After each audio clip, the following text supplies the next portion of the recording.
نحكي يا شوشو. اليوم شيرين فرحة الجمهور بداية. انت توا كنت نعرفي الانترفيو بدات فرحانه برشا. الحمد لله يا رب. فرحانين بيك خاطر بنت بلادهم، وقالوا فرحانين ومعتزين بشيرين خاطر هي كملت وبدات من تونس ومتواصله من تونس. قداش يعني لك ان الجمهور يخرج فرحان، والثقه كيفاش نجم تكسبها من جمهورك؟ الحمد لله. انت فرحني على خاطر انا ما عندي حتى تفسير، وسمعت الكلام الزين من الزين يا شوشو ربي يخليك. حاجه تفرحني على خاطر انا احساسي بالمسؤوليه كست في التفسير نتاع التفصيل، والحمد لله تعديت حفله مزيانه على الاخر، وفرحانه بها على الاخر تفاعل نتاع الجمهور وكلام عسل خرج من فمك انه هما خرجوا فرحانين، دونك انت فرحتني زاد. والاهم من هذا مش كان بريس الجزائريين يلقاو متواجدين ولبنانيين زاد. الحمد لله. هذايا ما يدل كان على انه السعي يجيب النتيجه. الحمد لله احنا نسعى والنتيجه تجي بطبيعتها، وانه الانسان كي يخدم خدمه يحاول يتقنها بالحق ويحس بالمسؤوليه تجاهها.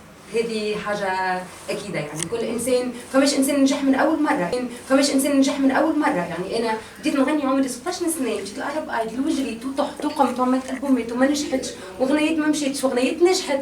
يعني الانسان لازم يحاول ديما يشد في الحلم نتاعو ويحترم الناس اللي تبع فيه، يحترم جمهوره ويحاول يقدم اعمال تليق بالحق بالجمهور التونسي او العربي.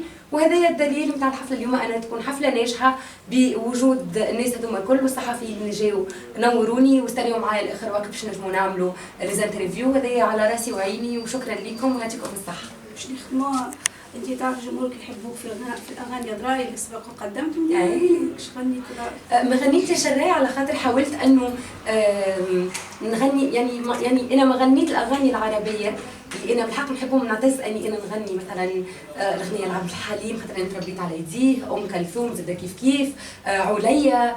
يعني حبيت انه الاربع اغاني اللي اخترت اني نغنيهم اللي هما مش انتاجاتي يكونوا مختلفين وفيهم يعني بصمه تمس كل قلب انسان قاعد يتفرج، خصوصا انه جمهوري فيه برشا يعني وكيف في جنزي، لكن في برشا ناس كبار يحبوا الطربي، وانا زاد نحب برشا الطربي، وما نجمش نعمل يعني اغاني الراي. انا ما عنديش اغنيه راي خاصه، لكن انا ما شاء الله عندي معناتها برشا اغنيات، وحاولت اني نختار منهم الاجمل والاقرب لقلوب الناس اني نغنيهم، فان شاء الله ممكن في فرصه قادمه نغني الراي. سينو جمهورك من هنا فصاعد مش يلقاك مهرجانات، فما مهرجان الصيفيه صحيح؟ ان شاء الله مهرجانات الصيفيه مازالت البرمجه ما خرجتش، لكن اكيد ان شاء الله باش يكون بعرض هيا لايف باش يكون موجود ان شاء الله في الصيف، ونتقابلوا في العروض ان شاء الله. وانا محضره خدمه اكبر وازين ان شاء الله في كل مره الانسان يحاول يقدم. باش نخدموها بهيا لايف اليوم كذا كنا نلقاوها صحيح هبطت على اليوتيوب ولا مازال؟ لا ان شاء الله. هذايا كانت هديه مني للناس اللي جاتني في الحفله نتاع اليوم، لكن الاغنيات هيا اللي هي هيا ندورو في الحوم هيا مشمومه، هذيك باش تهبط نهار العيد الصغير ان شاء الله. ان شاء الله. يعطيك الصحه. ربي يخليك يا جوج. ما حكيت لك انت لبناني، اول حاجه كيفاش شدك الفن التونسي ومن شيرين للجميل؟ أول شيء مساء الخير، معك بتاع هذه الحفلات من كندا وأمريكا فادي ملو من أصل لبناني. تونس مش أول مرة بيجي عليها، وناس تونس كثير طيبين، بس كفن تونسي وكجو تونسي 100% شدتني شيرين لأنه هي بتحب بلدها، بتحب الفن بطريقة التونسية، بتغنيه بإحساسها بمشاعرها. يعني أنا لما كنت اليوم عم بطلع بحضر السهرة خلال ساعتين حسيت حالي انه انا نسيت انه انا لبناني، عم بحس حالي انه قاعد بتونس، انا كان تونسي بتفاعل مع الجمهور. حفلة نجحة كثير، الناس حلو وجو كثير كومبلي، ما في محلات. هذا اهم شيء، انه الناس جايه من قلبها تحضرها، ما قديش بحبوها لهي حتى يجوا بالشكل هذا الكبير، يعني اكثر من 400 شخص بيصير على المسرح تقريبا كومبلي، ما في محل.